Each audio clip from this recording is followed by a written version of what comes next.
It would soon be Fulks' league, as he scored 25 points in the first game of his career, which at the time was ludicrous. The New York Knicks president recognized him as the best player in the country, and Fulks would prove it, scoring 23.2 points per game his rookie season. The second best scorer in the league that year was Bob Furyk, who was 6 points per game behind Joe. In the inaugural year of the BAA, they played a 60-game season. There were 11 teams in the league, and Fulks would take his Warriors to second place in the Eastern Division, behind the Washington Capitals, who are 14 games ahead of Philly. 6 teams made it to the playoffs, but the format was much different than today. The Eastern first place Washington Capitals would play the Western first place Chicago Stags in a 7-game series. The winner of that series would make it to the title game. Because Fulks' Philly team made second place in the East, they'd play the West's second place St. Louis Bombers, and with a win make it to the conference championships. In the best of 3 series against St. Louis, Fulks would go 16 for 71, 22% shooting from the field.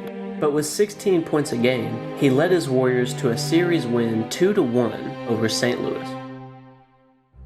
His team would now play the New York Knicks for a chance to get to the BAA's first ever championship game. In this series, Jumpin Joe didn't give no fucks, sweeping New York 2-0 and dropping 20 a game. He'd now have a chance to win his first ever NBA championship against the East's first place Chicago Stags. Chicago won their series against the first place Capitals 4-2, but Joe didn't give no fucks, scoring 37 in the first game, 21 of those coming in the fourth quarter, where he only missed 1 shot, finishing the series with an incredible for the time 26 points a game, winning his and the NBA's first championship series 4-1.